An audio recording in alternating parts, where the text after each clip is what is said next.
എന്ത് വരയ്ക്കുംന്ന് ആലോചിച്ചിരുന്നപ്പോഴാണ് ഐഡിയ കിട്ടി. പക്ഷേ ഐഡിയക്ക് വേണ്ട സാധനങ്ങളൊന്നും ഉണ്ടായില്ല.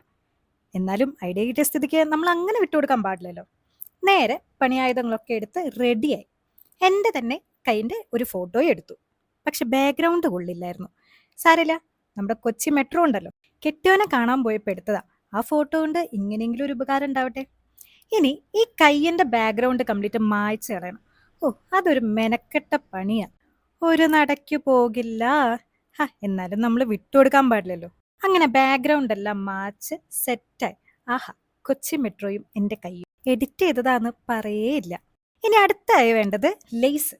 പുറത്തിറങ്ങിയ പൊള്ളി പോകുന്ന ഉറപ്പുള്ളത് കൊണ്ട് പിന്നെ ഇൻഡസ്ട്രിയിൽ നിന്ന് തന്നെ ഡൗൺലോഡ് ചെയ്ത് വരുത്തിച്ചു. അങ്ങനെ ആ ലേസ് എൻ്റെ കയ്യിലോട്ടൊക്കെ വെച്ചു കൊടുത്തു. ഇനി കുറച്ച് ഡയലോഗുകളാകാം.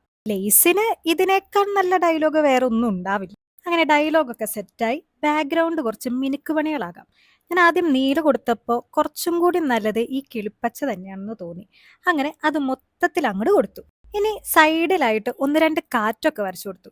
പക്ഷെ കാറ്റ് വരച്ചത് എനിക്ക് വളരെ ഇഷ്ടമായി. പിന്നെ അവിടെ ഒരു കൊടുങ്കാറ്റായിരുന്നു. അങ്ങനെ മിനുക്ക് പണിയൊക്കെ കഴിഞ്ഞപ്പോഴാണ് രണ്ട് ചിപ്സ് സൈഡിലായിട്ട് വെച്ചു കൊടുക്കാമെന്ന് ഞാൻ വിചാരിച്ചത്. പക്ഷെ വെച്ചു കൊടുത്തപ്പോൾ എനിക്ക് വളരെ ഇഷ്ടമായി. അപ്പൊ പിന്നെ ഒന്നും നോക്കിയില്ല, അരഞ്ചും പുറഞ്ചും ചിപ്സോട് ചിപ്സ്. അങ്ങനെ ഞാൻ വിചാരിച്ച ഐഡിയ കംപ്ലീറ്റ് സെറ്റായി. ഇതാണ് നമ്മുടെ ലാസ്റ്റത്തെ റിസൾട്ട്. ഇനി കുറച്ച് ആനിമേഷനും കൂടി കൊടുക്കാന്ന് വിചാരിച്ച് ഇതും കൂടി അങ്ങോട്ട് കൊടുത്തു.